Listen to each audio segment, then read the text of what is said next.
He continued with his postgraduate studies at the London University, earning an MSc, and returned to his alma mater, University of Reading, for his PhD. He's also a politician, having actively supported the rebuilding of the center-left as a political force. He became the presidential candidate for the Convention's People's Party in 2012. Despite his travels, he's also profoundly.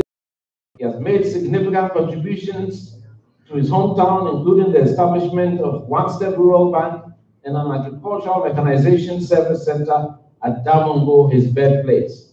He's previously served as chairman of Ghana-China Cooperation Committee and the CSIR Institute in Kumasi. Ladies and gentlemen, please let's put our hands together and welcome the chairman for this occasion, Dr. Michael Abu Sakara Foster.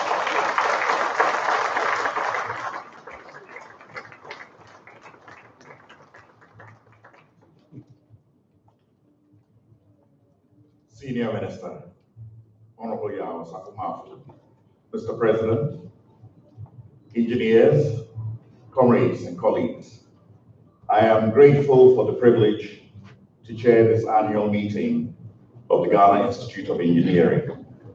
I don't know why you would pick an agriculturalist to do that, although I have a fairly good idea, because agriculture and engineering are very close.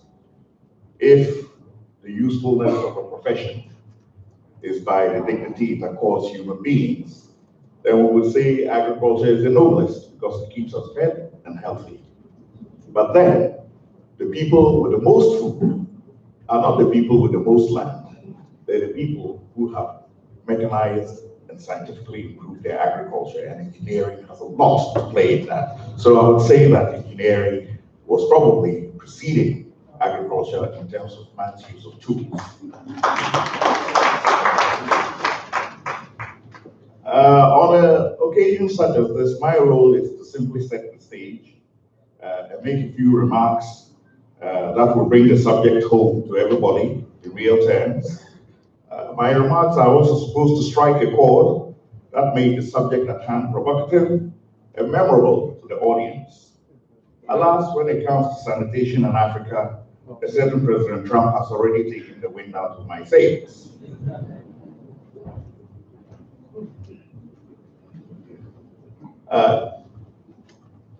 The subject of our discourse today will focus on how the profession of engineering impacts on sanitation's influence on our habitat, our health, and even our sense of self-esteem. A base dwelling full of filth and lack of planning connotes space communities that are incapable of organizing themselves or even having a sense of cleanliness and decency.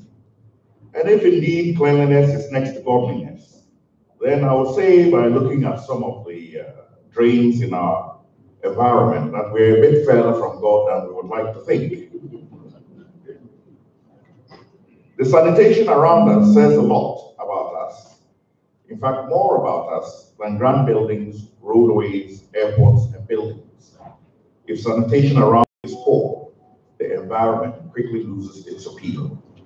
So I think we can all agree that adequate and proper sanitation is therefore not just a matter of health, but of our very self-esteem and dignity as a people. It is with this in mind that we must not spare any public effort in achieving the most basic level of sanitation for human habitation.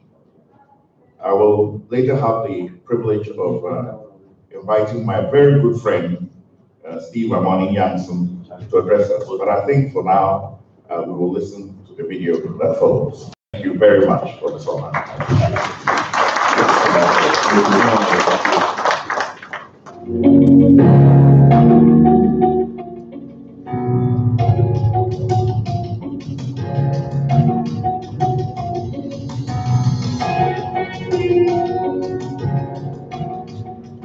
Steve A. Amani Jansen was born on the 20th of October 1949 to Nana Onkofo Amani I and Kobe Ahini of Agona and Sabah traditional area, and Madam Christiana Hassan. In his junior years, he studied at Agona Fredo Presbyterian School and later moved to the Sabah Presbyterian Middle Boys Boarding School. He completed his GCE, O-Level, and A-level in the span of 5 years, from 1964 to 1969 at the Ghana National College. Afterwards, he was admitted into the Kwame Nkrumah University of Science and Technology, where he attained his bachelor's degree in civil engineering. I finished university in Kumasi, Kwame University of Science and Technology in 1972. And in June of that year, July of that year, started working at AES, Architecture and Engineering Services Corporation. He further journeyed to Delft in the Netherlands, where he completed his postgraduate education in sanitary engineering from the International Institute of Hydraulic and Environmental Engineering in 1981. Steve Amoning Yangsi has a well-furnished line of work experience that he has ever since taken after academia. My first assignment was at the Weda Dam site for a period of 1 year. And then I went to Thermal Development Corporation. That is where I did my national service. And thereafter, I looked for a permanent appointment with my previous employer, AES, and got back there in their water division. We started designing a sewage system for Kumasi. And thereafter, I was posted as an assistant resident engineer to join Taha, the supervision of Accra Rural Area Water Supply. And thereafter, we came back to the head office. Then I resigned from the ESC and I went to Tama District Council as the city engineer. Becoming the first director of the Department of Urban Roads in Ghana, where he served for 9 years, from 1986 to 1994. And I continued from there. That was around 1979 up to all the way to 1986. When I was posted to Accra, the Ministry of Roads and Highways had then been formed, and they wanted to establish an agency responsible for urban roads. So in 1986, January 1986, I took up an appointment as the acting director. First, we were tied to the Ghana Highway Authority to be taken through some rudimentary practices. And thereafter, I was posted to the Kaneshi yard of the AMA. In 1995, he was named the technical advisor to the office of the Prime Minister of the Republic of Tanzania from 1995 to 1998.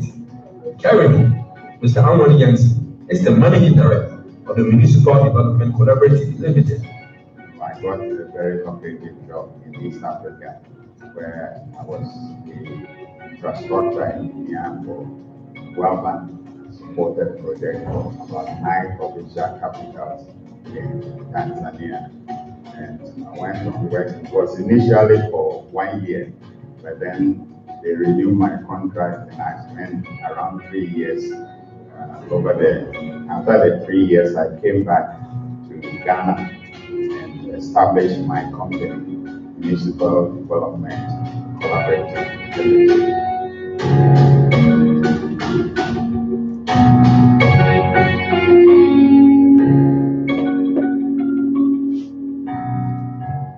Steve is a very hardworking man, very caring, loving.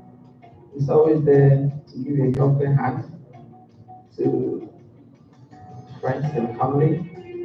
He loves music, which he plays it loud and steady. And at closed doors, he loves exercising. He's always on the treadmill every morning. He's not a guy who can cook anything for himself. So everything that he prepares is breakfast. It's a blending of cocoa and banana smoothie.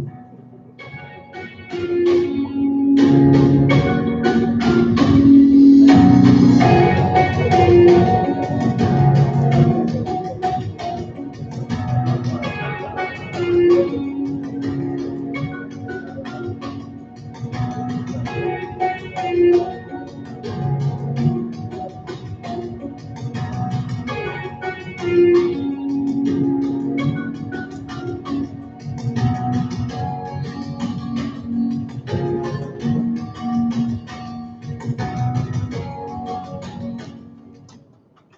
you very much.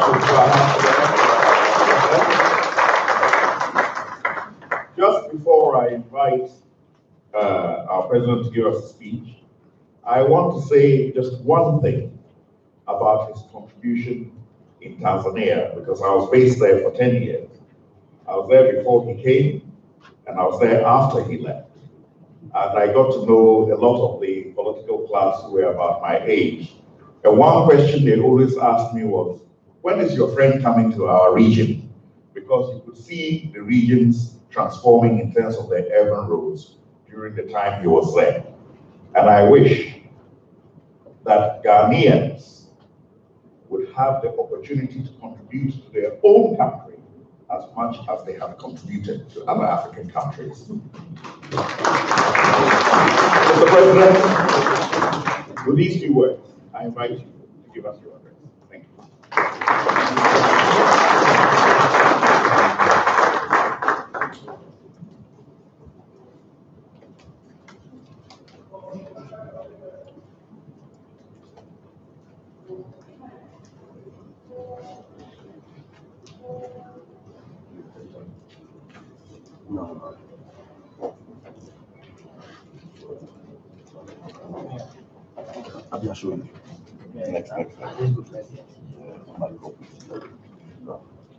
Senior Minister, representing Vice President of the Republic of Ghana, Honorable Ministers of State, members of the Diplomatic Corps, past President of the Ghana Institution of Engineering, representatives of professional bodies here present, fellow members of the Ghana Institution of Engineering, Nananum and Neme, members of the press, distinguished guests, ladies and gentlemen. Good evening and welcome again. It is my unpleasant duty to remind us all today that Ghana still maintains the unenviable position of being among the bottom 7 countries in the world with the poorest access to sanitation. You will therefore forgive me if this rather touchy subject affects some sensibilities, bearing in mind the sumptuous dinner that awaits us when we get home today.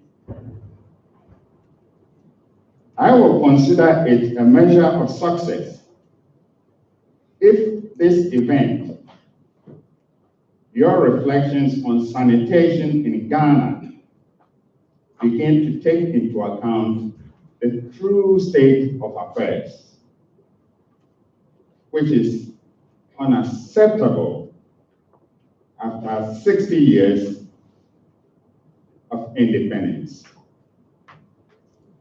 Mr. Chairman, sanitation in Ghana has been relegated to the municipal and metropolitan municipal and district assemblies, who face serious difficulties in terms of manpower and other resources needed to combat the problems they are facing. This arrangement and its multiplying effect have over the years made Ghanaians oblivious to how good sanitation policies and practices can underpin healthy living, socioeconomic development, and environmental protection. To buttress this point, Mr. Chairman, permit me to give an account of plagues and epidemics that have eventually broken out in countries that ignore the importance of sanitation as we are doing today in Ghana. Between 1656 and 1658, that's a 2-year period, the Black Death plague broke in Naples, Italy, killing nearly half of the population of the town. As a result of this outbreak, the Italian Baroque artist and poet called Salvator Rosa, who himself lost an infant son, was inspired to paint his famous art piece entitled The Frailty of Human Life. The plague also claimed his brother, his sister, his sister's husband, and their 5 children.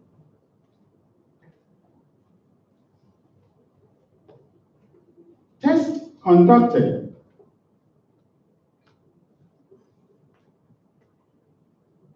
on the skeletal remains from a number of plague sites confirmed that the responsible pathogen, the pathogen's name is Yersinia pestis. That's a terrible microbe. And this was the same pathogen that was responsible for the outbreak that killed about 50 to 200 million people in Europe, that is in the 14th century.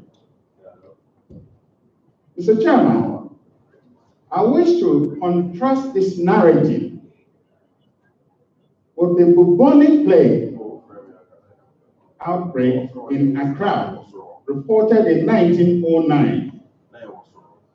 While only a few lives were lost in the case of the 1909 plague in Accra, we should be mindful that Africa is not yet totally free of bubonic plague. In fact, the recent Ebola case reminds us that such things can recur. I make this statement from the hindsight of the report of Professor J.W. Simpson, an English medical officer who was sent to the Gold Coast to investigate the outbreak. His report painted a picture of the alarming nature of the unsanitary condition in Accra at the time. The report triggered the first colonial intervention to provide water supply in Ghana.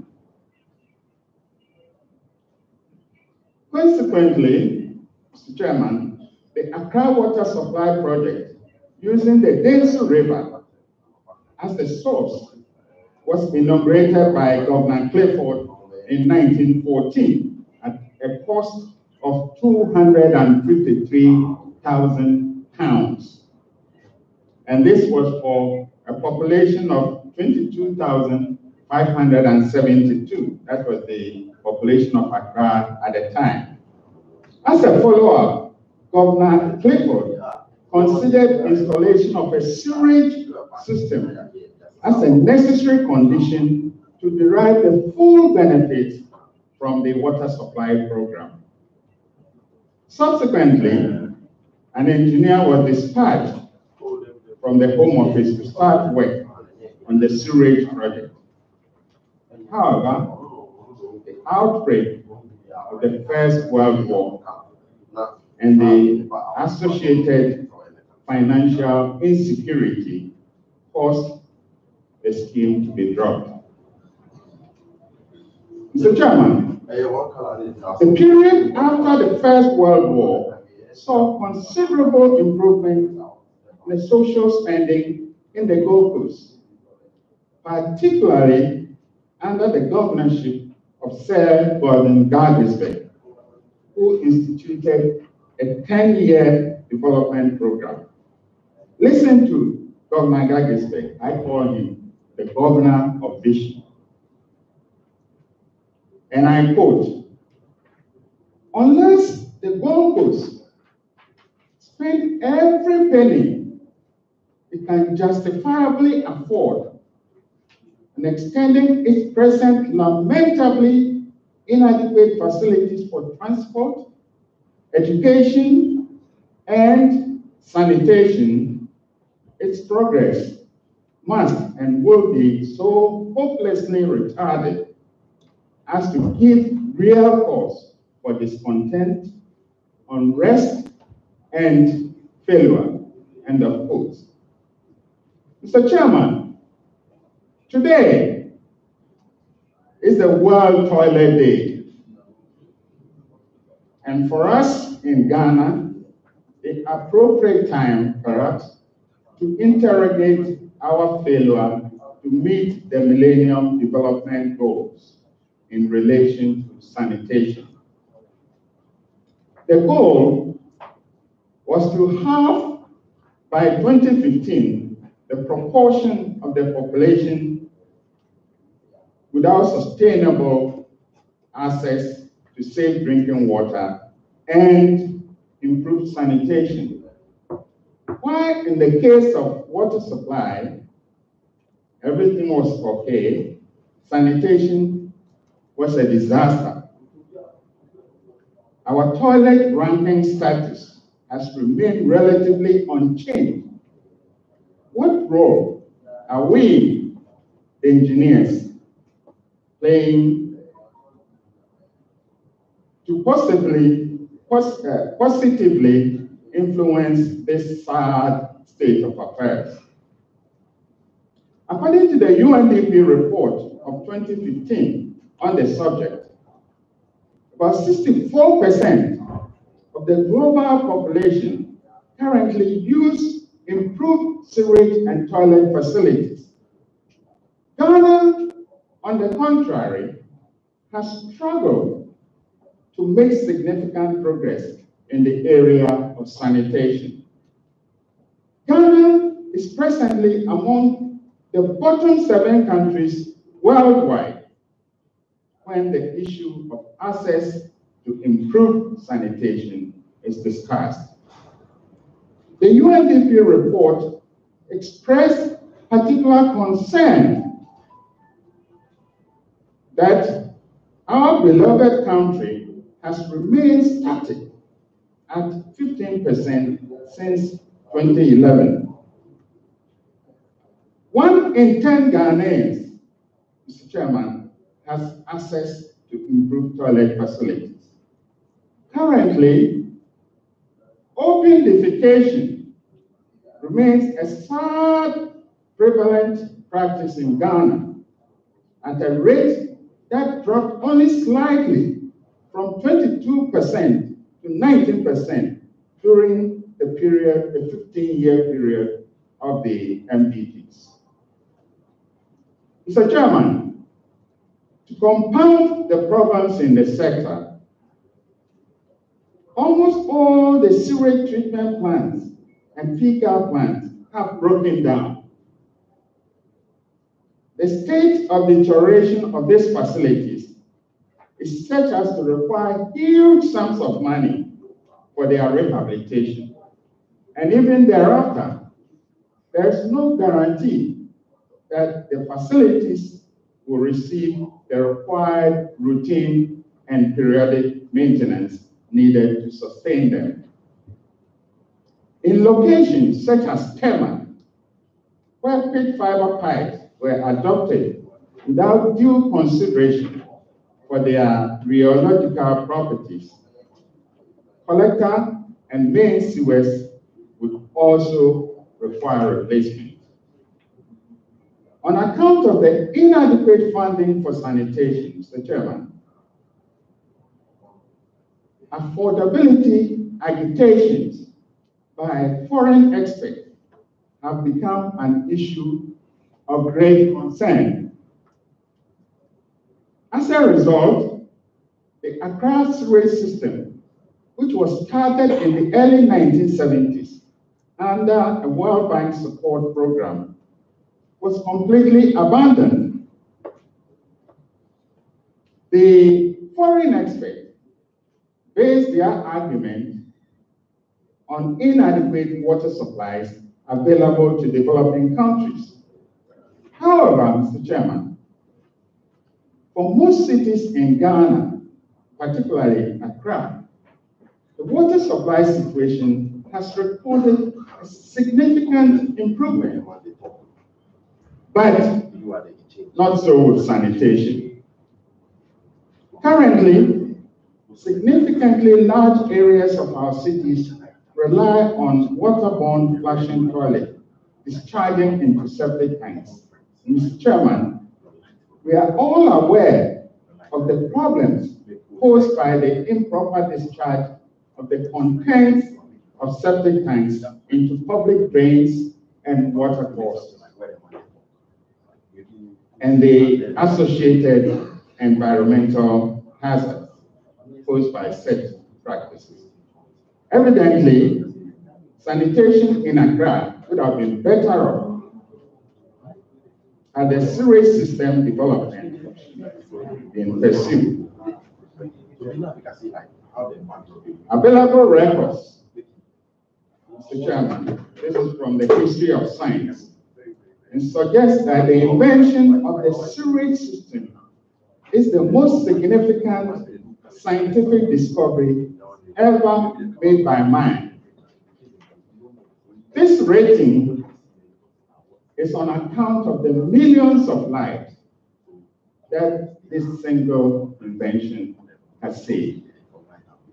Sewage systems have tremendous capacity to handle the increased population.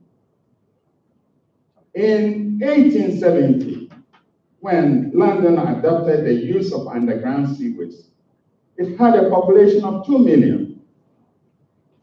At the current population of over 8 million, most sections of the original sewage remain intact, with the critical maintenance problems related to the aging of the pipe material rather than capacity. The Accra Sewage Project has been cited in literature on the subject as a classic example of a white elephant. Here too, the argument falls short because the success of the project was based on the ability of the vulnerable members of the community to pay connection fees. The connection fees at the time could have been absorbed by the government. It is therefore not surprising that in a recent World Bank comprehensive assessment report on the Accra Sewage Project, the bank concluded that sewer connections should be included in the cost of all similar investments in the future. On the issue of huge initial costs, Mr. Chairman, it is rather absurd to assume that such a critical investment to promote public health could be obtained at a cheaper cost. At present, the huge cost of drugs imported into the country on an annual basis for diseases which could have been prevented by the project is enough testimony that one cannot afford to dismiss such a project on the basis of affordability. There is considerable difficulty in trying to relate the results of the economic feasibility analysis with social circumstances of the average beneficiary. In order to make such projects beneficial to all members of the community, it is necessary to modify the traditional approach and bring to the benefit stream the social benefits that accrue to society. In the case of on-site toilet facilities, which is the option recommended by the foreign experts, the population explosion, particularly in the urban areas, makes its use unsuitable. This is the reason the WHO and the UNDP Joint Monitoring Platform rejected public toilets in Accra as an improved facility. Furthermore, while the presence of a functional and hygienic sanitation facility, such as pit latrine, is a necessary condition to eliminate feces from the rural household environment, only its use by all family members has a health impact.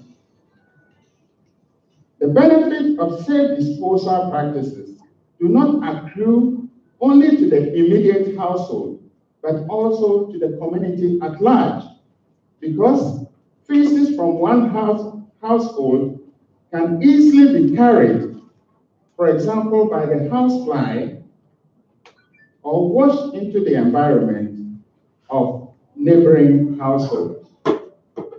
Bateman and Smith, these are researchers, found out in a 1991 study that for maximum health impact, about 75% of the household in a given community should have and use hygienic toilets or latrine. Mr. Chairman, the scale and complexity of sanitation problems in the urban and rural areas of Ghana are intensifying, and the rural and urban poor, with their low income, inconsistent employment, and low assets, make them more vulnerable in their ability to access basic services. Slums have therefore become the acutest manifestation of the urban poverty, physical, environmental deprivation, while the rural areas remain as incubation zones for ignorance and disease. This has created big challenges for the national and local government authorities in Ghana, as access to improved toilet becomes more difficult. For the rural communities, aggressive intervention is necessary for sanitation to be made effective, and include the exposure to the hygienic practices such as washing of hands on regular basis, and put into the idea of having a private family latrine. This strategy is critical if rural dwellers are to see a reduction in diarrhea disease and increased productivity from improved health status. Such habits are effectively formed at the childhood stages of the growth process. This, therefore, Mr. Chairman, presents ample opportunity for the authorities responsible for primary education to reintroduce hygiene in the school curriculum. In an editorial caption of 15th January 2018, this year, that edition of the Time magazine, Bill Gates described the good news which the whole world should celebrate. And I want to quote him here. Look at the number of children who die before their 5th birthday. Since 1990, this figure has been cut in half. And that means 122 million children have been saved in a quarter of a century.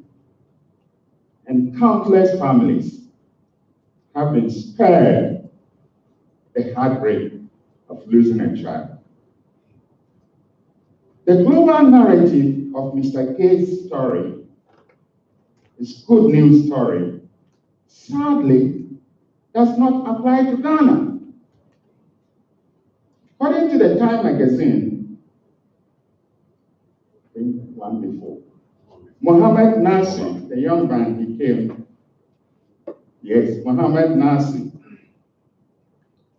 If he had been born a few years earlier, he might not have hit this milestone. As the story goes, his country, Ethiopia, and I quote from the Time magazine, wrestled down its mortality rate for children under 5 by 2/3 during the period 1990 to 2012. This is an impressive feat for a low-income nation. End of quote. In a follow-up caption, the Time magazine continues, even the poorest countries in the world are tackling crises like child mortality, disease outbreak, and extreme poverty. The big question is, what is the status of Ghana in all these? As a participant in the integrated management of childhood illnesses, certainly the silence on Ghana is an indication of nothing to write home about. At more than 15% diarrhea-induced deaths for children under 5, Ghana needs something more than the multiplicity of public toilets springing up in our communities. Such facilities cannot be counted as improved toilets and have been singled out as a major culprit in the infant mortality debacle which confronts our country. Mr. Chairman, another important area in sanitation relates to the issue of solid waste management. The key areas on which I wish to dwell are: 1, choice of appropriate collection vehicle; 2, recycling and the issue of plastic waste; 3, reuse and energy recovery; and 4, acquisition of land for development of sanitary landfills.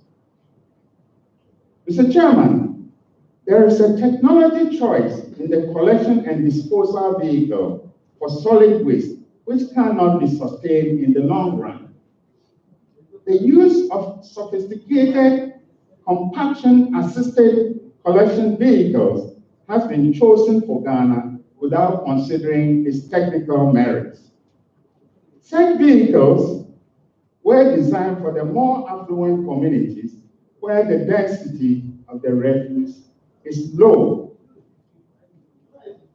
And it can be compacted from the low density of 0.2 tons per cubic meter to 0.7 tons per cubic meter. The latter is the threshold, the upper threshold of the compaction capabilities of these vehicles.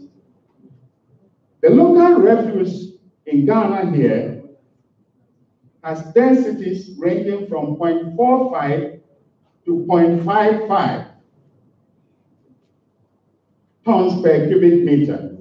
Therefore, its compaction from the natural density of 0.55 tons per cubic meter to 0.7 tons per cubic meter does not necessarily bring about the desired benefit and may account for the high cost of the service.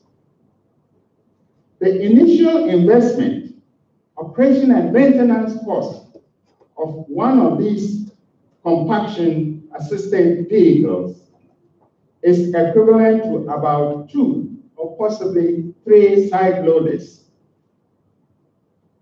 Yet, these are the vehicle of choice in most cities in Ghana.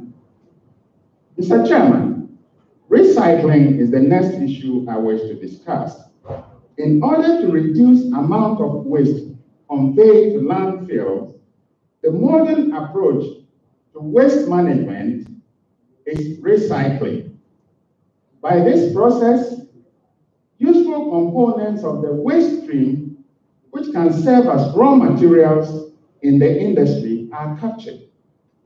Recycling is generally accomplished in 5 steps, namely segregation, processing, sale, manufacture of new products, and marketing of the recycled product. These are concepts to be integrated into our waste management practice in order to save time and money and to ensure scarce resources are not wasted in the landfill. As indicated in the options chart here, prevention and minimization of waste are associated with the priorities established at a personal, household, community, or business level, all with the objective to reduce waste production. Mr. Chairman, reuse of waste involves conservation or repair of a commodity with the objective of ensuring efficiency in the use of resources and would also involve issues such as transportation, information dissemination, to constitute a suitable network for the supply chain. Recycling is basically to recover and turn an end product from one industry into a raw material for another industry. And in this regard, incineration can be considered as a part of recycling, and provided the calorific value of the waste is suitable. And we are talking about waste of calorific value of higher than 14.4 megajoules per kilogram of waste. And such waste can be burned to produce heat energy, which can be converted into electrical energy and fed onto the transmission grid. The word of caution here, Mr. Chairman, is that the calorific value of our local refuse is much, much lower and cannot function effectively in an industrial setting. Added to this is the high moisture content, which would require supplemental energy to dry or remove it. Mr. Chairman, in concluding the discussion on recycling, a justifiable question to pose with respect to plastics is, do wasteful consumers alone cause the problem of the plastic menace? I will repeat that question. Do wasteful consumers alone cause the problem of the plastic menace? Why are manufacturers of plastic waste allowed to enjoy their profits without contributing to the management of plastic waste? The plastic waste problem, Mr. Chairman, is a huge global issue capable of ending life on this planet on account of its effect on fish life.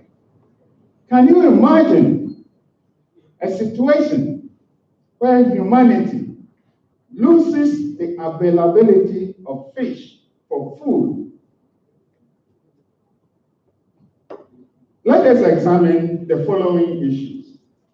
Mr. Chairman, the very idea of producing plastic items such as grocery bags, which we use a little over 10 minutes and discard it to persist in the environment for 100 years is irresponsible. 2, scientists have long recognized that plastics have extremely low biodegradation rate. And, Mr. Chairman, in the aquatic environment, some of these plastics absorb toxins and emit odors which mimic the presence of food. And that is the food the marine creatures are attracted to.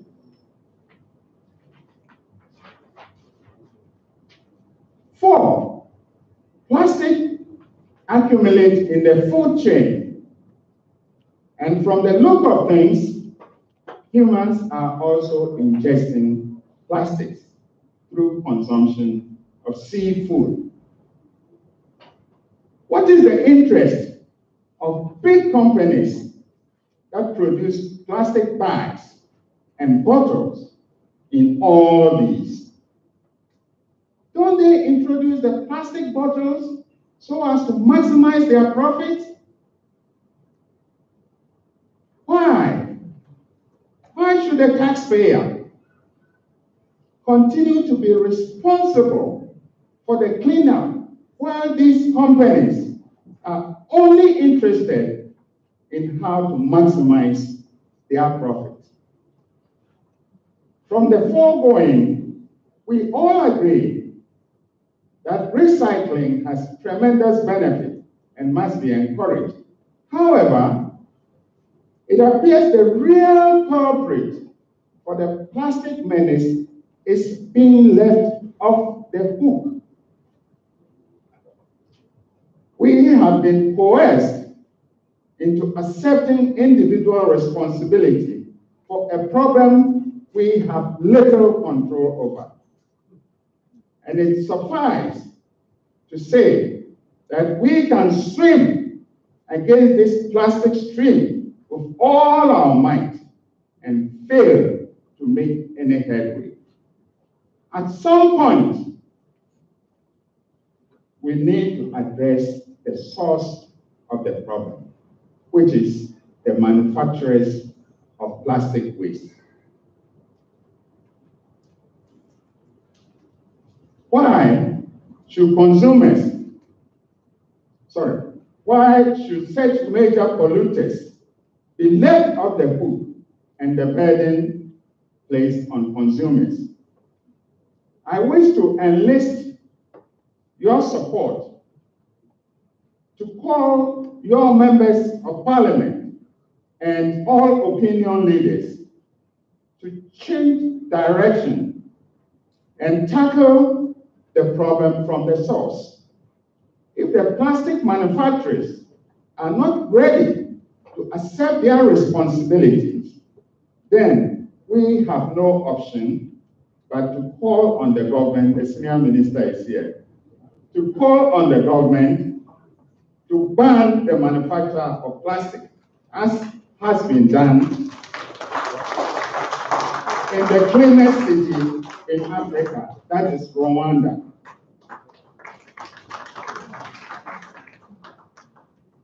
Mr. Chairman, another waste management issue of great interest, this one is of interest, is composting. This is a recommended disposal method for Ghana on account of its benefit to agriculture. And I think, Mr. Chairman, you testified to that. Ghana's experience with composting has not been very exciting. The first compost plant at the Teshinungwa estate ended up as a nightmare. However, Mr. Chairman, recent experience with the Nungwa farms, where there is a public-private partnership between a private company, the Jenkora Ventures, Tema Metropolitan Assembly, and the International Water Management Institute. And this appears to be doing very well. The only problem is that there is clamor for subsidy to the farmers in line with similar financial backing the government gives to farmers, requiring importation of chemical fertilizers.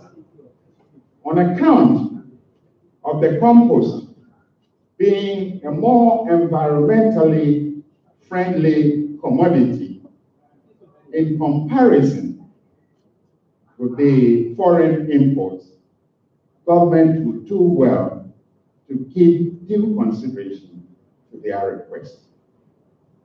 Mr. Chairman, another important issue is the disposal in sanitary landfill.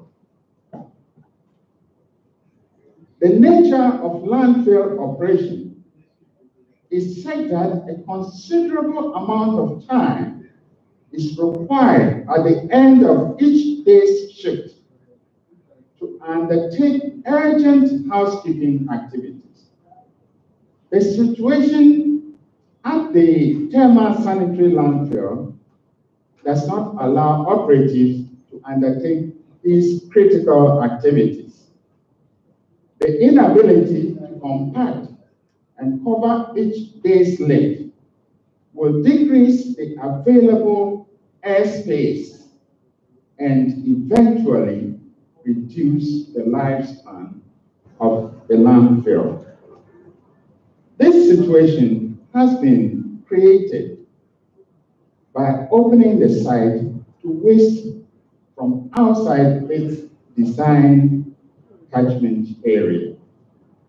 The facility was designed for a daily load of 500 tons per day from Tema and Ashaiman.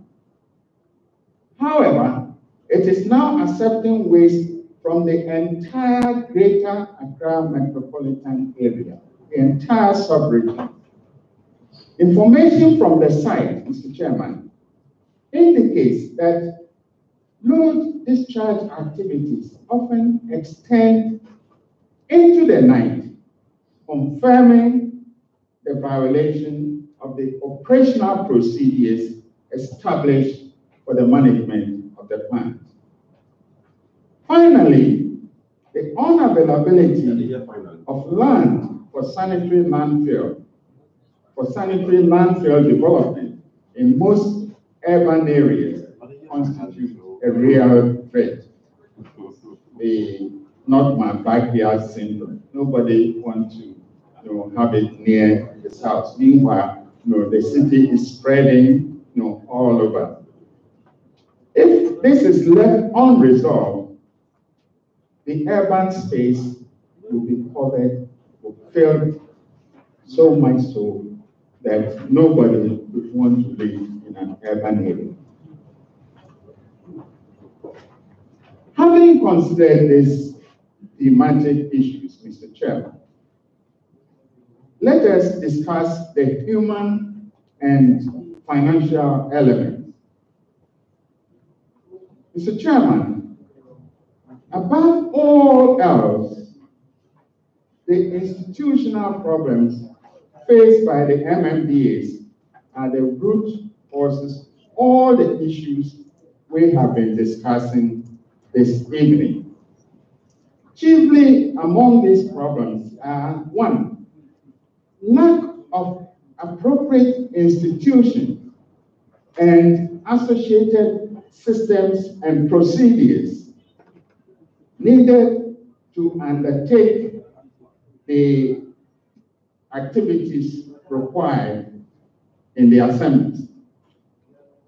Two, absence of people with appropriate skill mix for animating these institutions and undertaking relevant activities.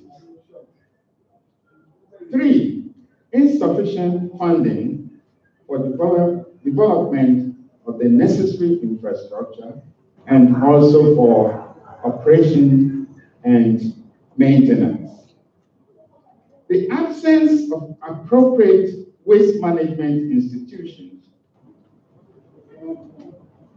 with adequately trained professional personnel at both the central and the local level of government has widely affected service delivery.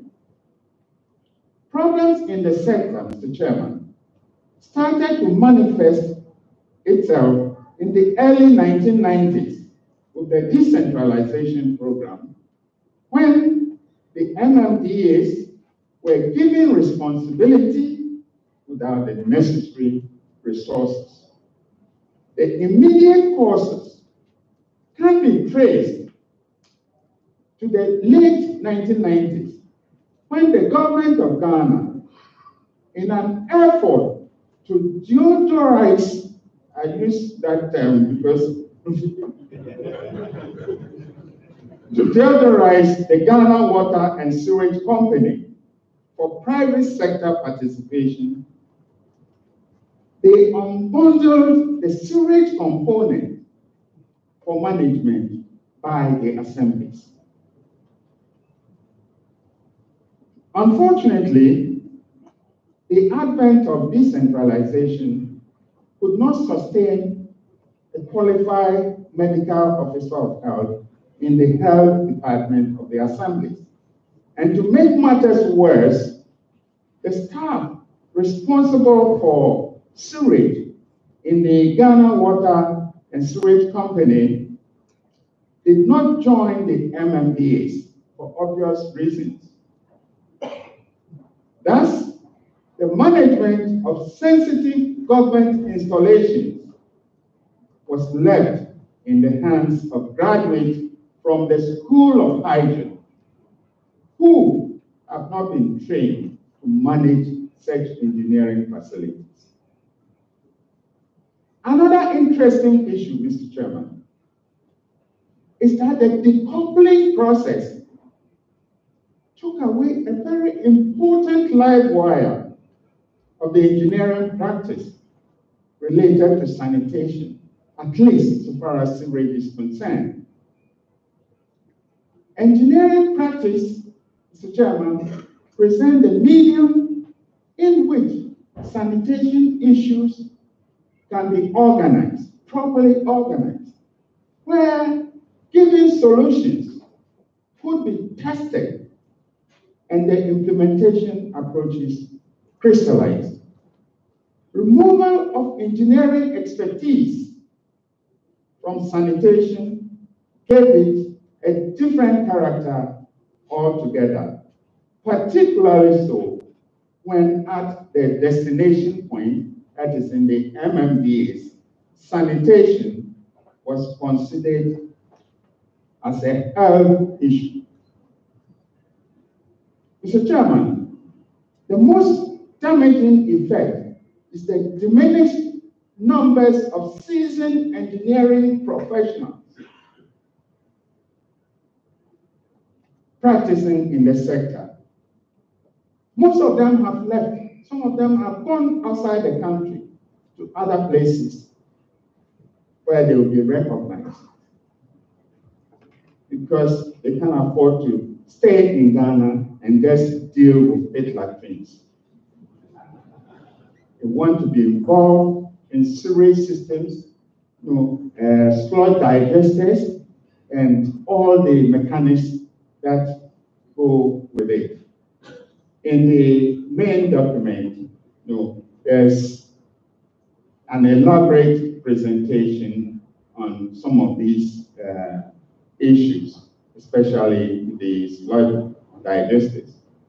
Mr. Chairman, at present, there's no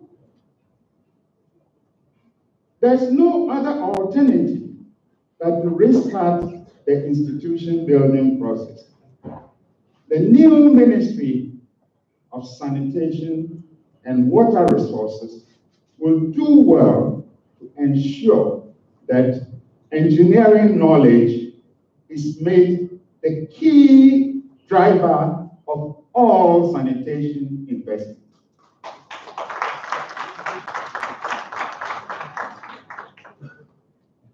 On financing, Mr. Chairman, available evidence suggests that in the past several decades, the sanitation sector has been heavily dependent on external sources, with over 90% of expenditure borne through project-related interventions.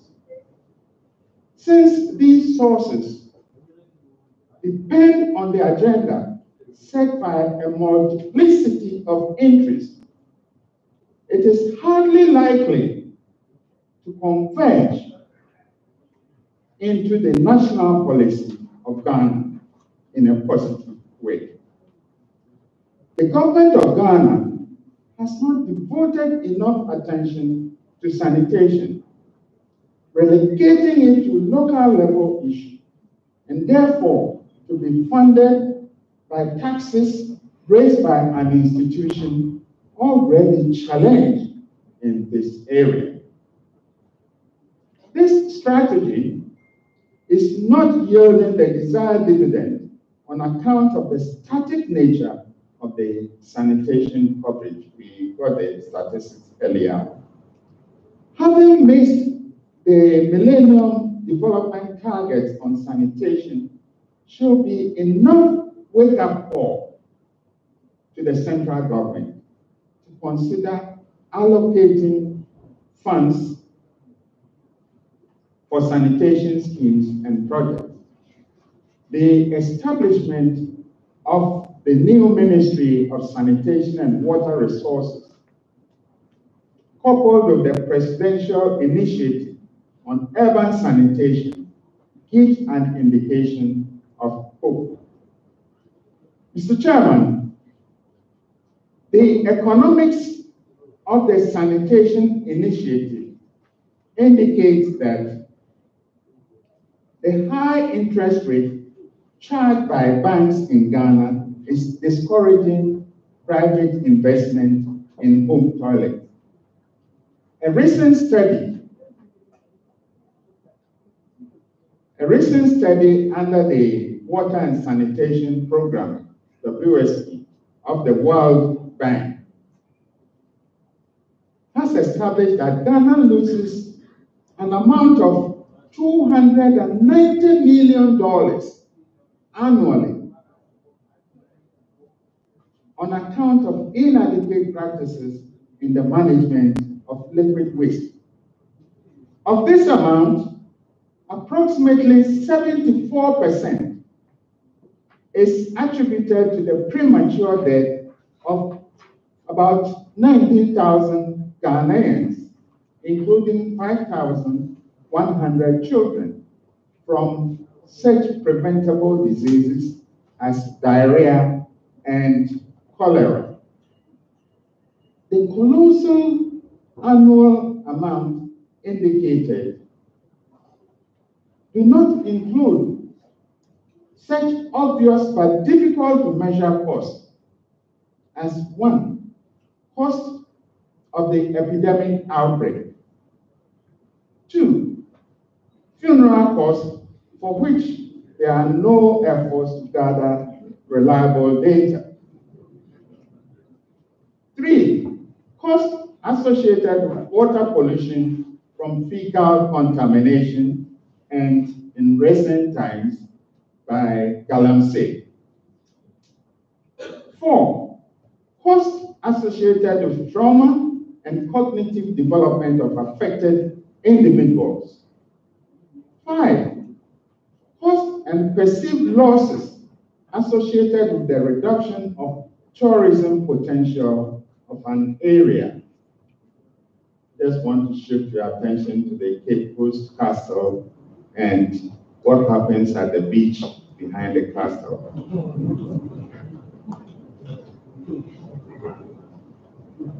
6, foregone benefits related to the reprocessing of excreta into beneficial uses such as compost for agriculture and energy recovery for sludge digesters. These are real costs which, when introduced into the benefit side of the equation,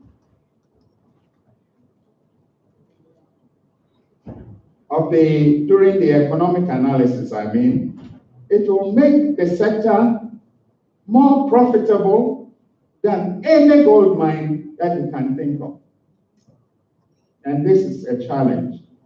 Let our research institutions cost all these things and then let's do the benefit cost analysis and determine the rate of return.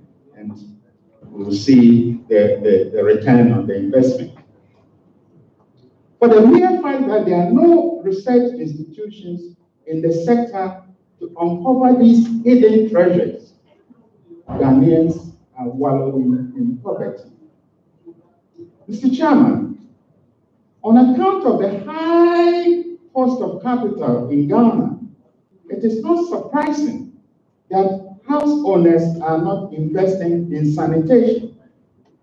It is equally unreasonable to force stakeholders who are earning a living to be compelled to pay.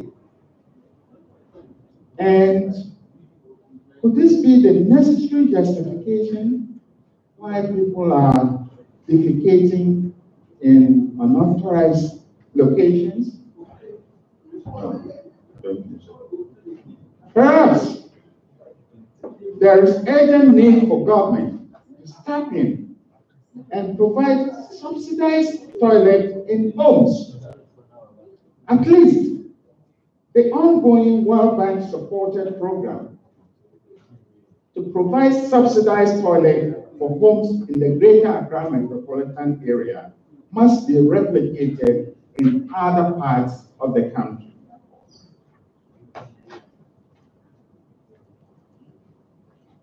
Now, we will spend some time with the recommendation, having exposed the problem. I'm sure now we are all aware of the kind of problems, sanitation problems we are facing. So let's look at a few recommendations. And the institutional and the financial are the most important, so I'll take them first. On the institutional, there are 3 recommendations. The first one is that the government should institute measures to establish and equip under the Ministry of Sanitation and Water Resources an apex agency to be responsible for rationally centralized activities in sanitation. I want to repeat that again. A rationally centralized activities in sanitation. That's what the apex agency must be established to do. This may be pursued along the lines developed for the Department of Urban Roads. The Management Services Division of the Office of Head of Civil Service can give the necessary support in this assignment.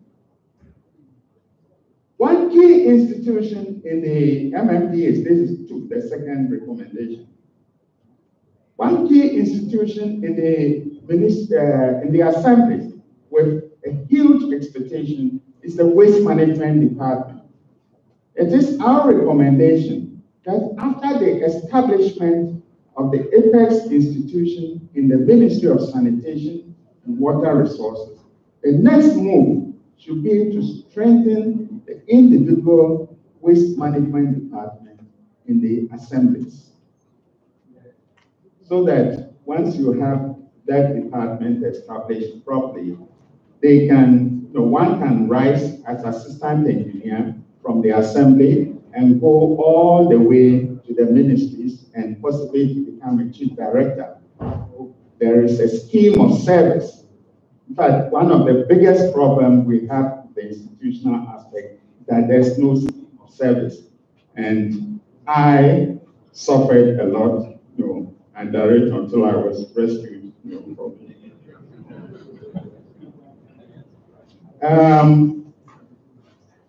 The third issue is that the third recommendation is that step to increase interest of professional engineers in the sector and to create an enabling environment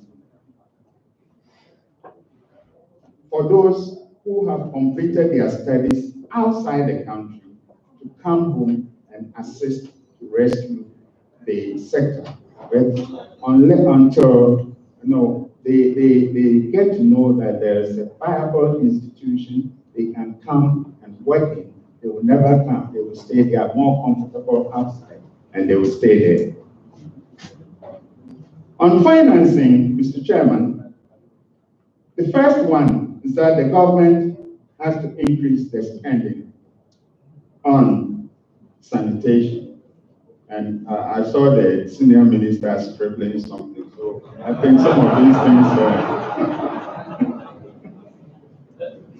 things will, have been taken on board. Second, on financing, the establishment of a sanitation fund with inflows from various sources, including a waste importation tax, to be levied on importation of products which have served their useful lives elsewhere.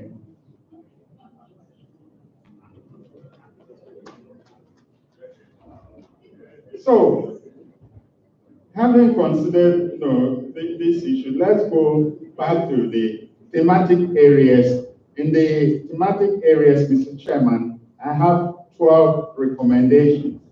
And the first one is social protection for vulnerable groups. A significant burden of the sanitation problem bears on the poor, and very often on women and children, the aged, and the physically challenged. So, Chairman, this group represents a significant proportion of our population, particularly so, knowing that this segment of the population is the most vulnerable. The Sustainable Development Goals offer us the opportunity to improve our previous performance. We talked about the MDG and our performances. There's nothing to write home about. So with the new Sustainable Development Goals, Ghana has an opportunity to redeem itself and to move from the 7 bottom countries in the world, to maybe halfway or somewhere, anywhere about the bottom 7. Anywhere above the bottom 7 is desirable. This is the time, therefore, for the GOG to prioritize sanitation as a key result area in its development efforts. If you go to JIMPA, they will give you, the meaning of a key result area. So if there's a key result area of your development effort, one of them should be sanitation. And we are hopeful it will be taken on board.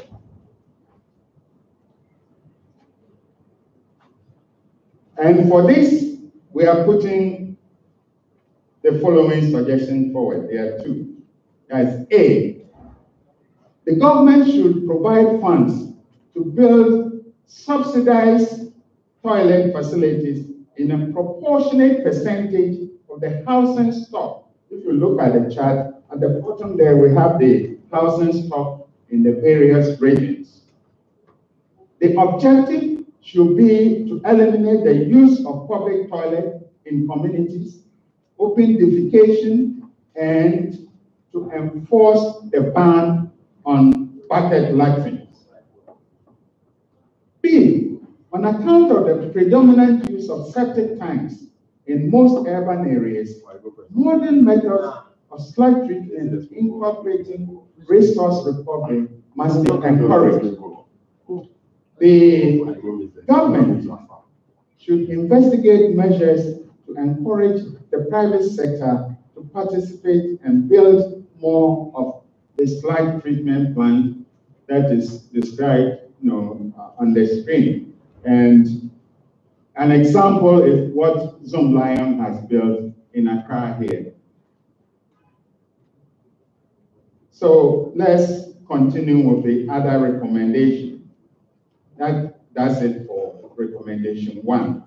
Recommendation 2. Among current innovations to tackle the problems in septic treatment are through private sector initiatives. Zoomlion has constructed a septic treatment facility in Accra. I mentioned that earlier.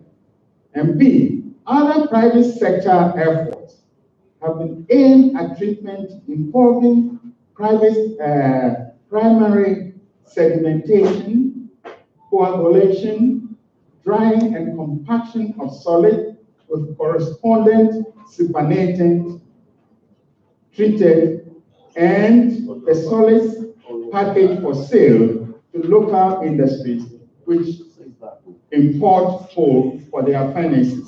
There are some local companies that import coal, and we can treat, this material in such a way that it can be used as a substitute for the coal that is used in the furnaces. C, initiatives under ongoing PPP between the International Water Management Institute, TMA, and a private operator. I talked about it earlier. An assessment of the viability of these options should be made and advice proposed in a strategic direction to be pursued. And I think this will be the job of the Ministry of Sanitation and Water Resources.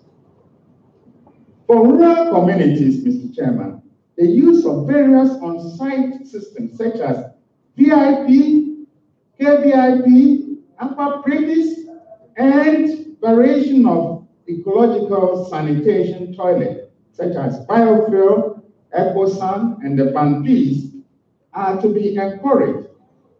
Advocacy groups should therefore be encouraged to promote the use of such facilities, but in homes, not as public toilets.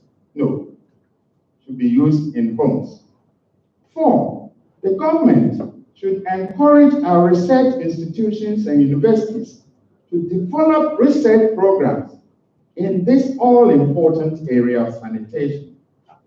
As we are aware, the World Bank sponsored KVIP program, which our own Professor Wright was given the responsibility, was done that's about 40 years ago, on account of its extensive use for all situations in this country.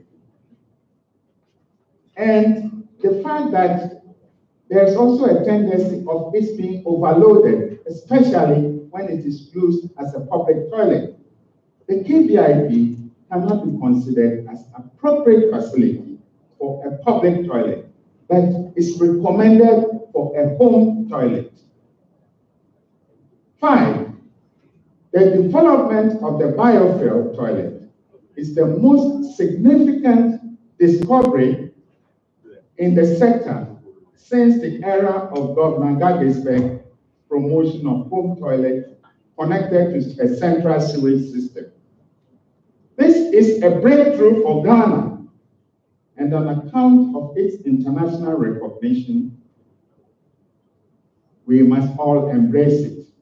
In fact, we were delighted when the news came out that the brain behind the biofuel initiative, this innovative technology, the gentleman is called Mr. Ano, and he has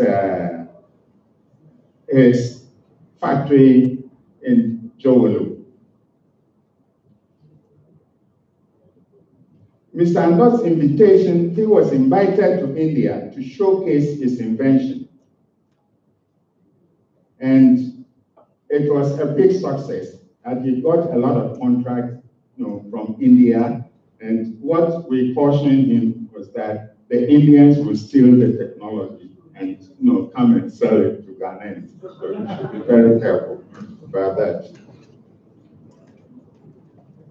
These are preferred to the outmoded toilets, such as Aqua Privy and the conventional pit latrine, and even septic tank. In fact, I use the biofuel in my house, and for the past 6 years, I haven't had any problem with it. The best, and you also get a facility to irrigate your grass in the house.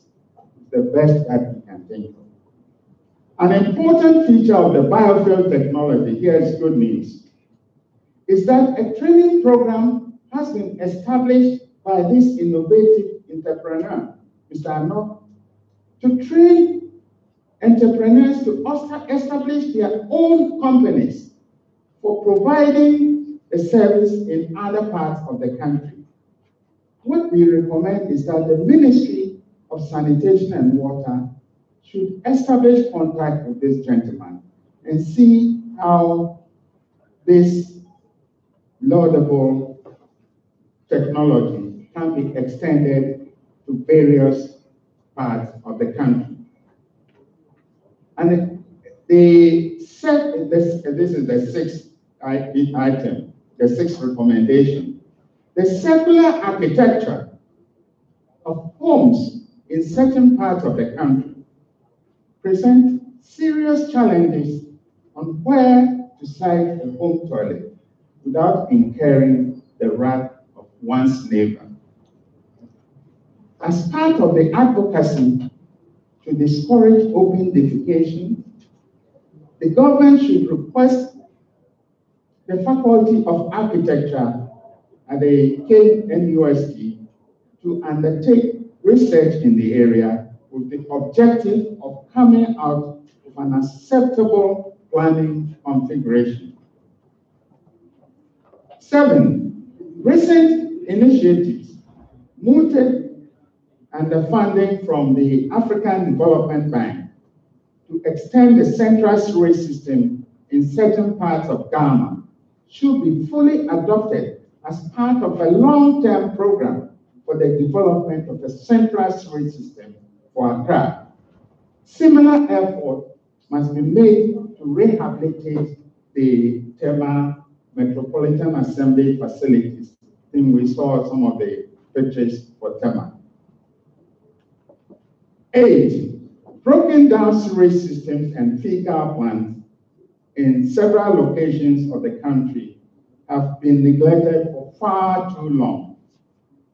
With the establishment of the new Ministry of Sanitation and Water Resources, plans must be put in place to rehabilitate these facilities and establish a maintenance regime where the central government will provide adequate funds for routine and periodic maintenance. 9, we are going to 12. We're almost there. With the rapid urbanization facing the country, the resident population from rural communities are gradually relocating into cities and other urban centers. As part of the required planning to control the influence and influence the growth poles of these cities, critical infrastructure such as sewage should be developed in tandem with other development activities, such as roads. In other words, when we are doing the road works, we should lay some sewer lines in certain locations, all in a planned manner, so that when it's ready to extend sewage facility to the area, we are not going to rip the road apart in the middle and put sewer lines there. It would have already been done. So this is the 9th recommendation. 10, lands acquired for some of the existing treatment plants and fecal plants in the country are being encroached. This is an example. Tema. This is a laboratory.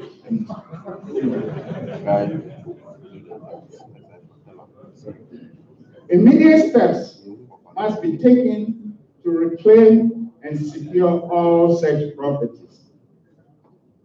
11, available land acquired for some of the existing treatment plants and fecal plants especially,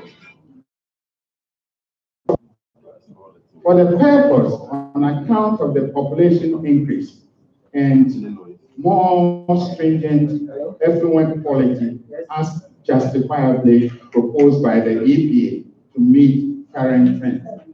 Such issues are to be carefully considered and, where necessary, propose at-scale technologies like activated sludge and the rest, commensurate with the expected BOD levels to be treated.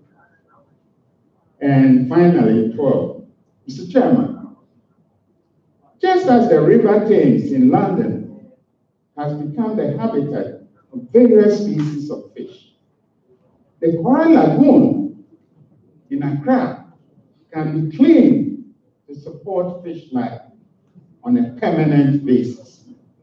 This can only happen if the inflows to the Odo River are identified and the necessary measures instituted to reduce the BOD levels. The BOD is the biological oxygen demand.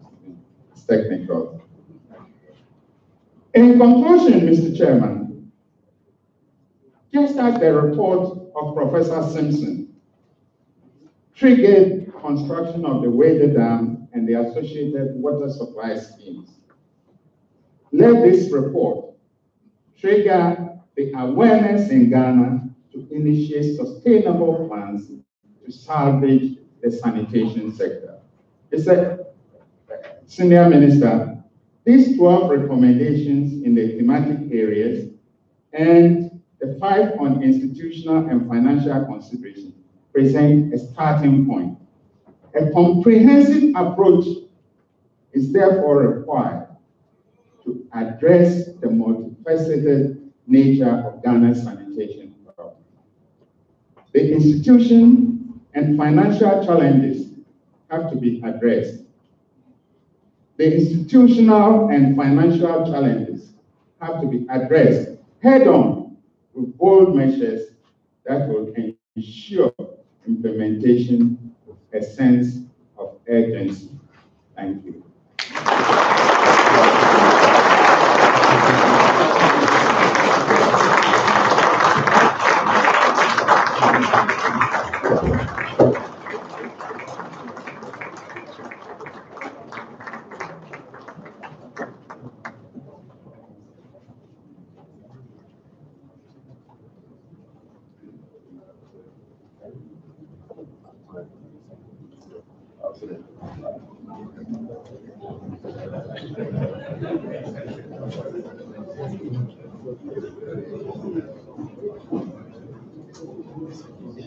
I think our president deserves another round of applause.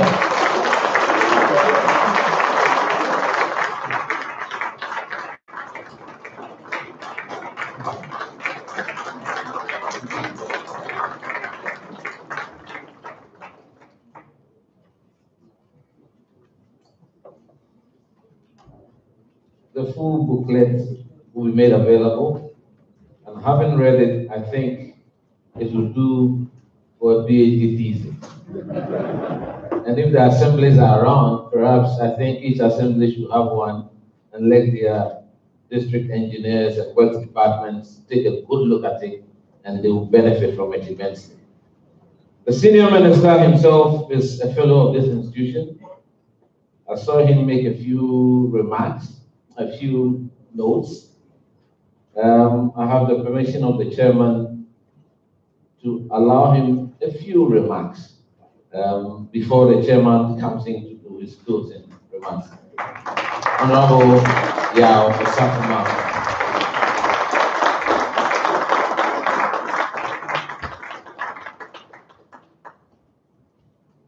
Mr. Chairman, the journalists have a term which I like.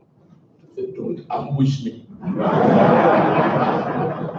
have been ambushed, but rightly so.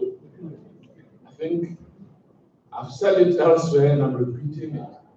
If, say, the Ghana Institution of Engineering, Institution of Architects, and all these professional institutions will have influence on the government, then they should look at prevailing problems and tackle them from the professional point of view and try to create the necessary contact specifically with those responsible. This is addressed primarily to the Minister for Sanitation and Water. And it is so usefully packaged that there's no reason why I should not arrange for the Minister and our President to sit and discuss this issue.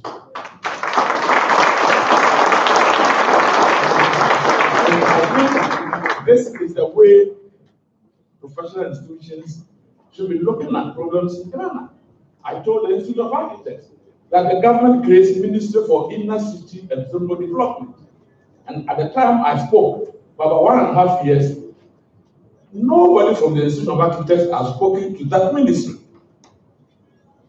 You think who is to help solve inner city and zonal problems? They are related, am I right? I don't know primarily planning architectural problems. Don't you think someone should take the initiative so that we can create a dialogue between that ministry and the professional body? The dialogue, Mr. President, you just made it easy and possible. And I want personally to assure you that get ready and I will put the two of you together. When we talk about financing, there's a problem in Ghana about a particular problem which comes in because anytime we are talking about MMDCs, there's a particular tax in this country that we should all look at, and that is property rate.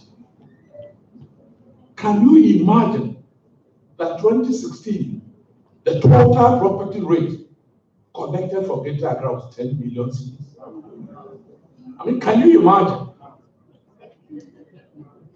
the records?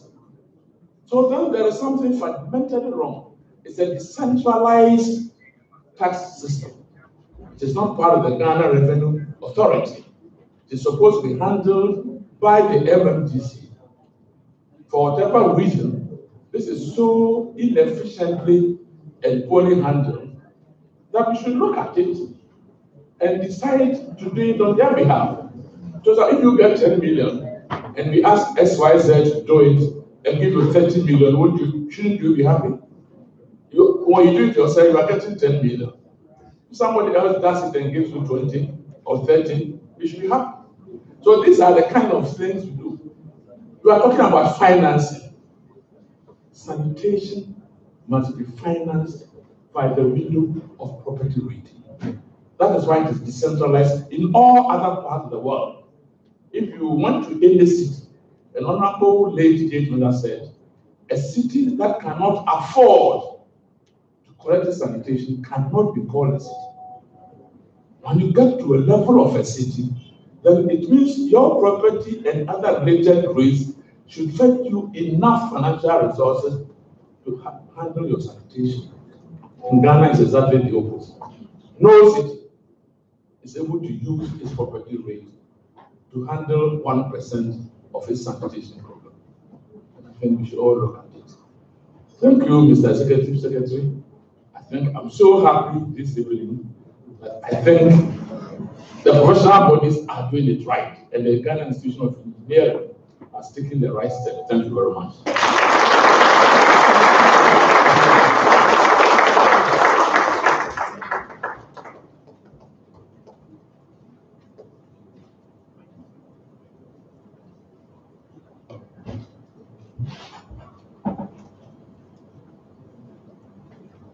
I will not, in my summary, want to dilute the very potent points that have been made by the senior minister, except to say that our president has given us a very comprehensive and thorough analysis of the pervasive impact of sanitation in all of its spheres.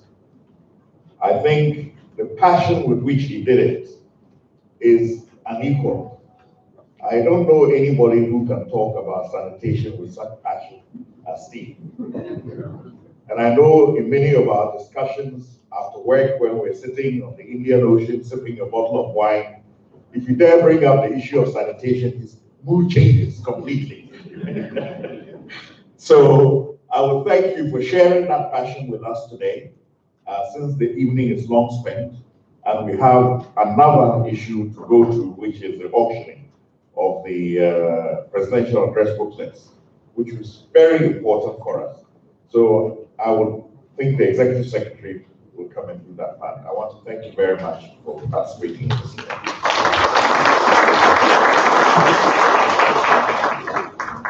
Thank you very much, Dr. Foster, our chairman. We all recognize the fact that women are better at selling things. They are good. They have the.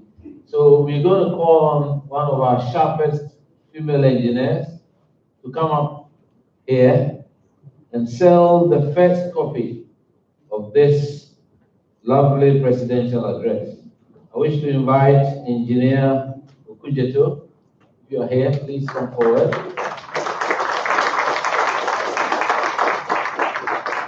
And I know you have a very nice way of getting money out of people, so please do it.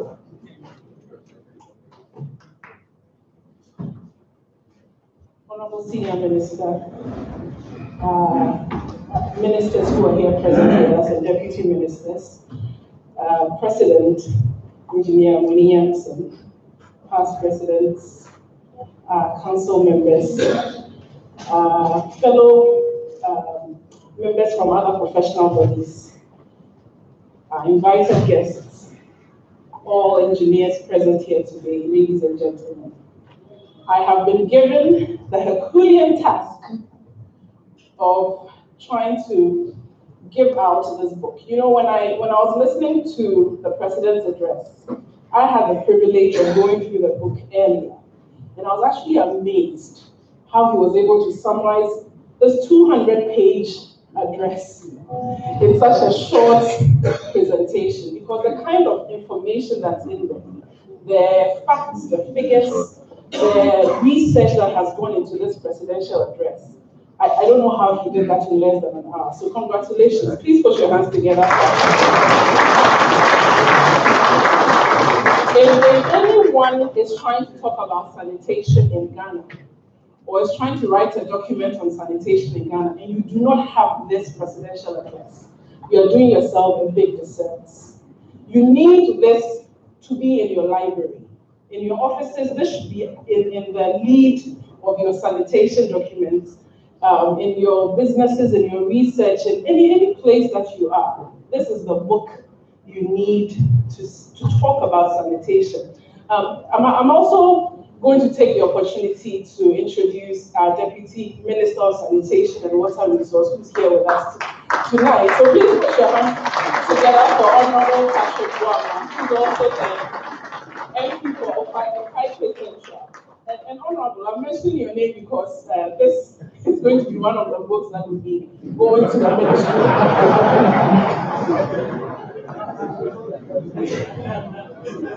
So, ladies and gentlemen, we've spent a lot of time here, and I don't mean to bore you, but we're selling this not because we're trying to make profit.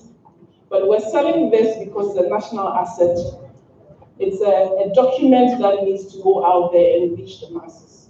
But it's also something that should add up to what we know about our current state of sanitation. There are about a dozen tables in there that talks about facts, figures. The kind of recommendations that have been made in this document are amazing. So please bear with me as I ask that our first bidder, who's going to get a signed copy, and I didn't allow the president to sign it ahead of time because I want him to sign it with a golden pen in our presence.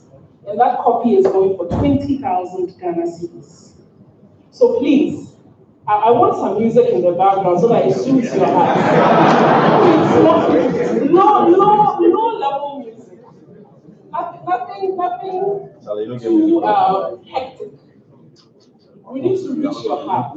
But we're asking for 20,000 Ghana cedis for the first copy. And I'm going to take the pleasure to go to the president so that he can sign this in your presence. For the first person who will take the signed copybook, the original signed copybook with them.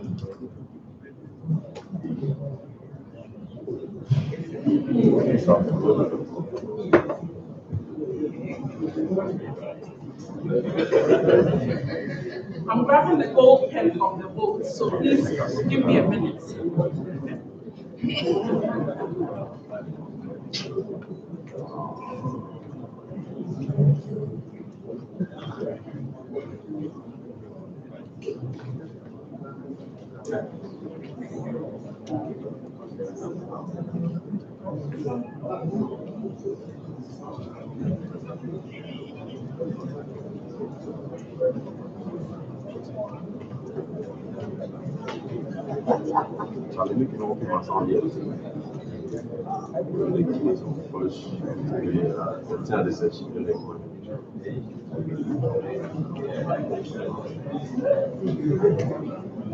Yeah, a little bit.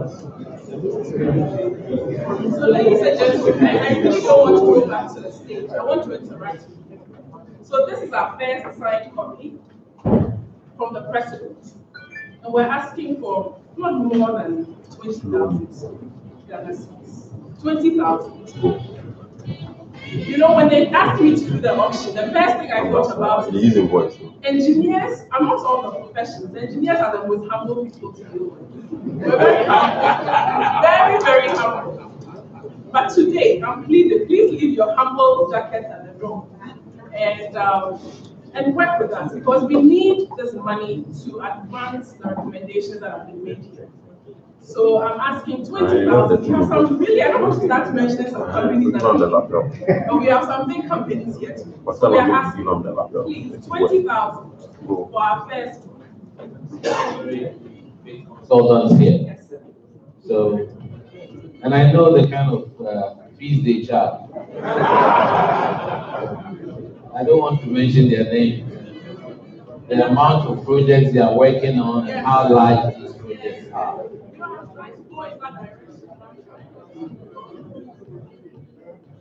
I'm being assisted by some ladies in the back as well. So if you want to just signal at them, you would let me know, and then I'll really hand this over to our first bidder. 20,000 Ghana cedis. 2 before 0.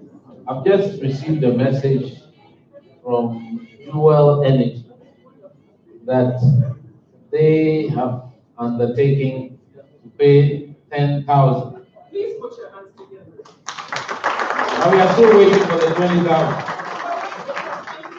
Because we don't want Dual Energy to go with this book for 10,000. We know that this book can be sold for 20,000 today. For 20,000.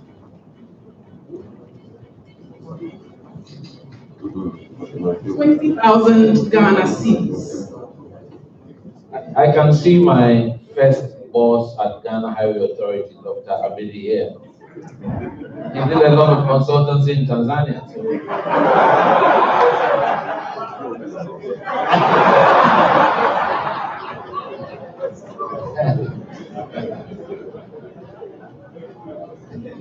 Maybe Ghana Highway Authority, maybe our first.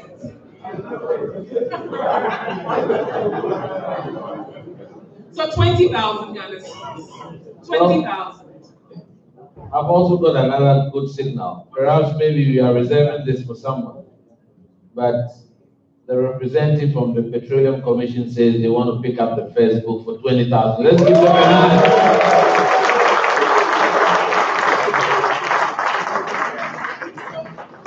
I guess our signed copy can be. So you keep that.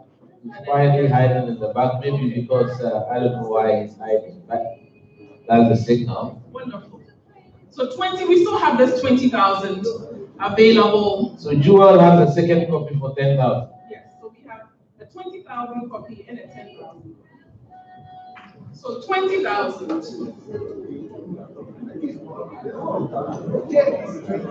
This copy is still being sold. The consultant. When I look at the past presidents, Engineer Petu, past President Kwashi, retired fellows have a lot of money in their bank statement.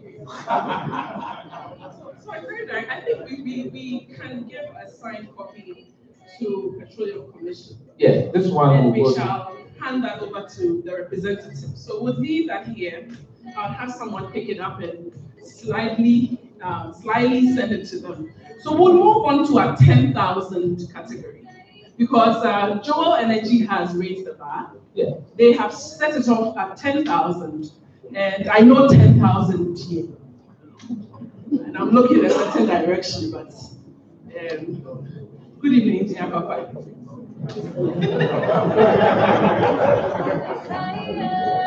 10,000 Ghana cedis. 10,000 Ghana cedis. You know, it's important that we understand what this book is going to do for us. It's an addition to all our research notes that we have. Senior Minister, maybe you can use ministerial fiat so that all district assemblies will come for a copy at 5,000. That's for the institution. I want to raise some cash.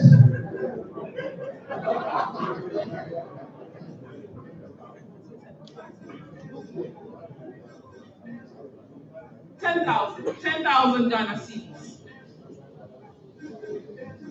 I can see the former provost of KNUST, also my lecturer, geotechnical engineering, Professor Ampedi.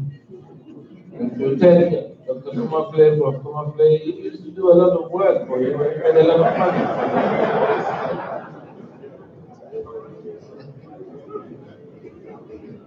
10,000 Ghana cedis. 10,000.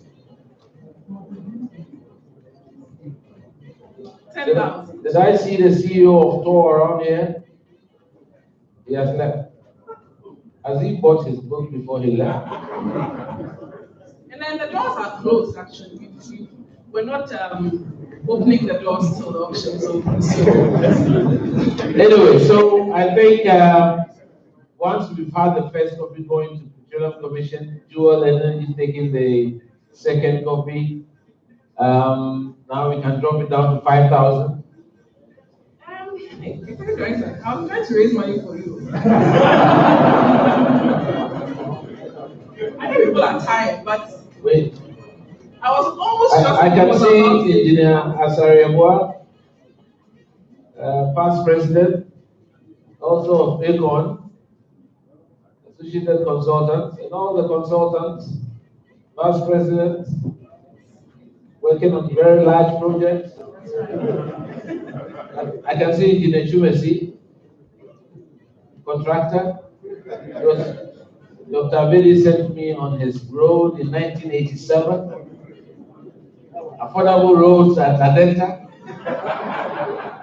And I was supposed to go and approve his compaction. And well, to check. Correction by my boss to check. And then when we got to Granada Hotel, that time there was only Granada, there was no hotel, no Shangri-La. he bought me a nice burger. And he thought that would mean you get a clean bill. Mr. Chubasi, you can deliver some money for us today. For the burger. One of the most beautiful burgers I've enjoyed in my life. I know the night is okay. Mr. Chubasi will pay the 5,000. Because he's very close to the president. Or is it because of the beggar? Thank you very much. I know that. I know engineers are sensitive time. So I say, on the slow function. In Ghana, I can see engineer very positive. But he's a resident engineer on the Bukwasi project. Yes. And I hear his salary is very high. So engineer Bimpo, good evening. 5,000 Ghana seats. 5,000. Delen Consul, engineer, past president, working on a big project in the north. I know that. And you have not been paid. That's the normal excuse.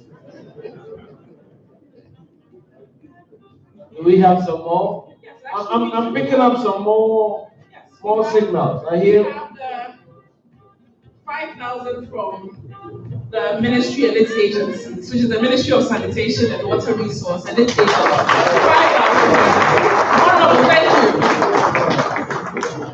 I've just also picked up a signal on my phone here that BOST, they will also pay significant amount of money. Wonderful. Thank you, BOST. But that is not to be declared. So we still have, actually we have a lot of books reserved for 5,000. I'll be quite saddened if I've dropped to 2,000 because I prepared to go away with 10 number. Oh, wonderful. Senior Minister has Senior Minister. For 5,000. Senior Minister, this is not something that your executive director will accept. We were the first managing director of the Bank for Housing and Construction. A lot of money. And then National Investment Bank, lots of money there. And then Finance Minister. And Education Minister. Yeah, you be here, I mean.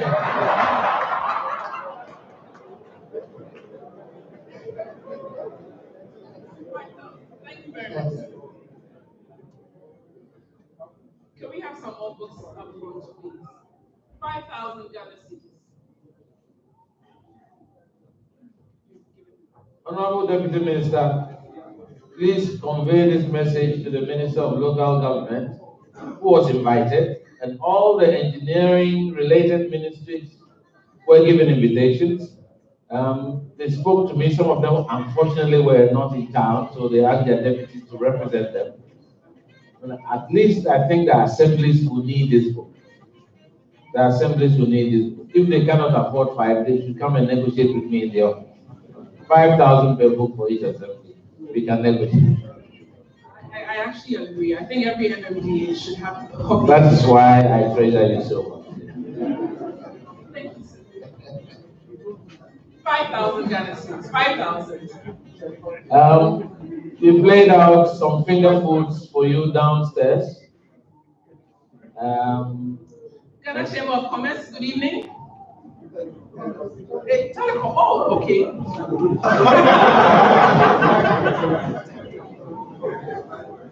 All the big telecommunication companies, you employ engineering personnel. Where are you?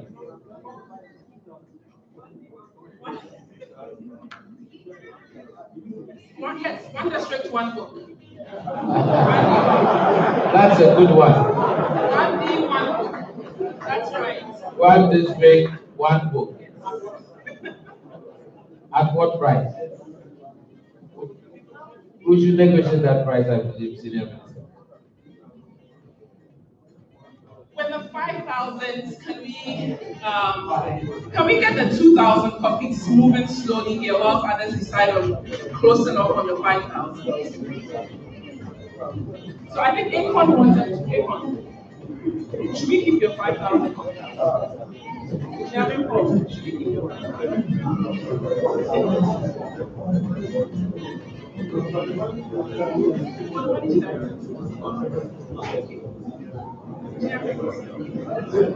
Engineer Pedro.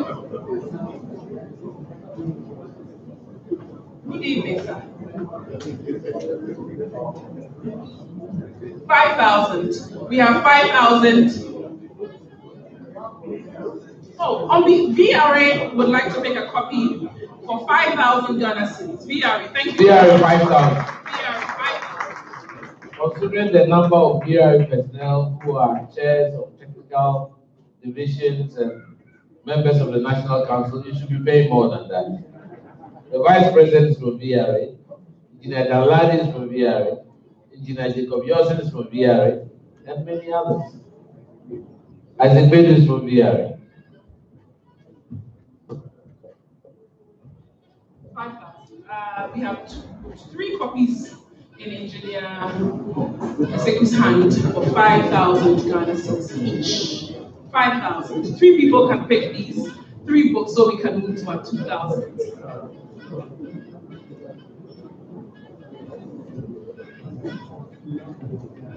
We are about to bring the auction to a close. We know you've been here. We are very grateful for your time spending with us for the institution. Very, very grateful. So, before we go away, we are given the heavily discounted copies of 2,000.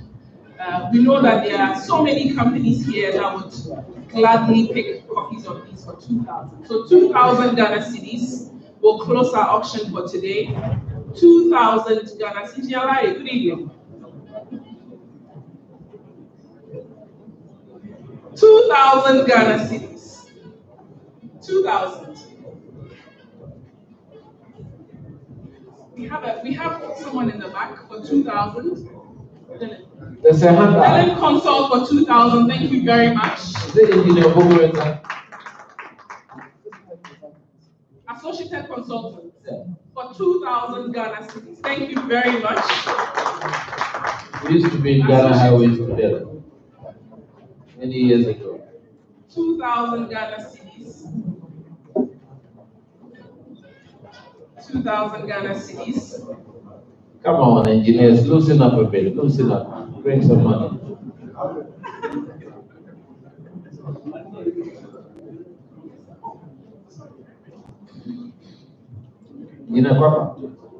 Thank you very much. Reverend Obri, Engineer Reverend Obri, for 2,000 Ghana cedis. Past President Obri.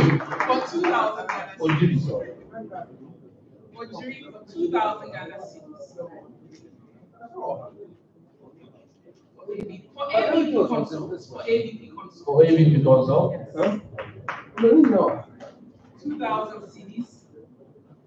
Boss, can we get the presentation? Put on one of 2,000 cedis. I think we have a few minutes so we can close the auction. A few minutes to close the auction. 2,000 Ghana cedis. What is projected is here? I can see Engineer Past President Etunyako is smiling at me a bit. Oh, he says he's retired.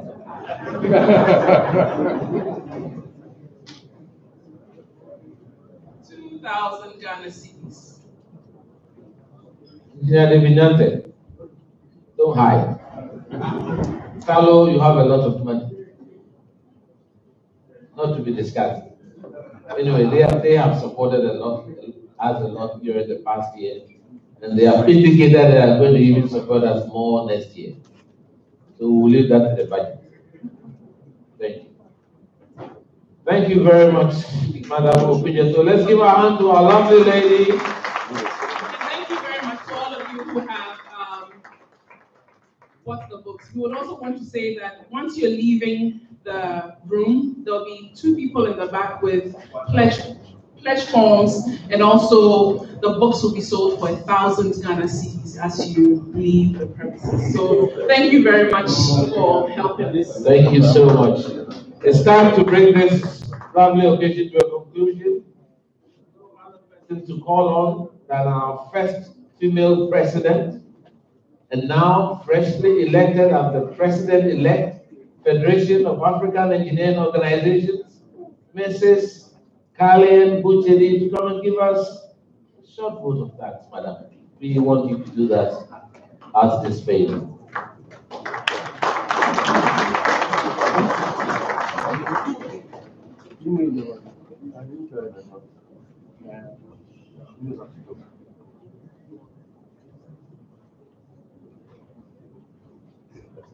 Mr. Chairman, Senior Minister, President, past presidents,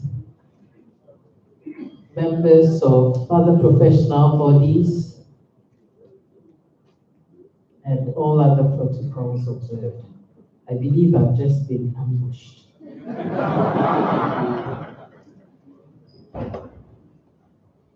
But it's still an opportunity for me to say thank you all very much. First of all, to the president. I mean, when I looked at the size of the book, I knew he had done a lot of work, but this is much more than I expected. And you can see that this is real work. And everybody in this room, I'm sure, appreciated very much the address that you delivered during your lecture. I was looking around and everybody was very attentive. Thank you very much for a very well researched address.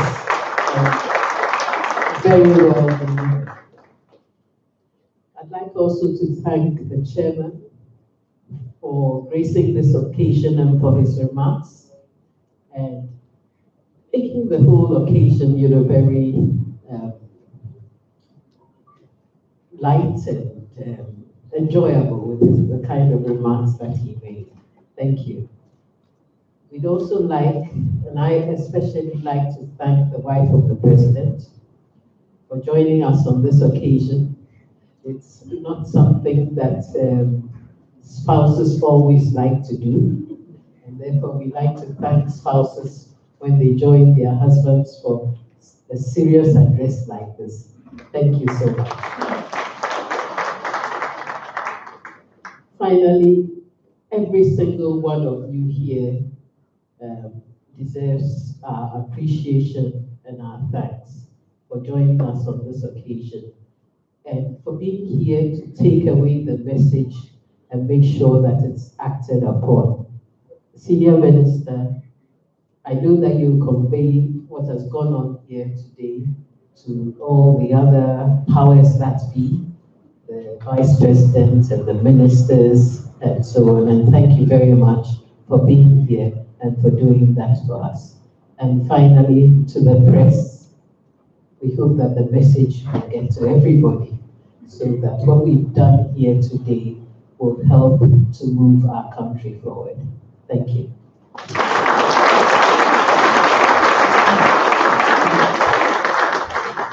Thank you, Madam IBB. And on this occasion, we started with a prayer, to close with a prayer. And I would just like to say the grace. May we be upstanding, say the close prayer. May the grace of our Lord Jesus Christ, the love of God, the fellowship of the Holy Spirit, be with us now and forever. Amen. Thank you very much. And there is light refreshments, finger foods down there. So can you please wait for the senior minister and the president and the past presidents to file out, and then chairman.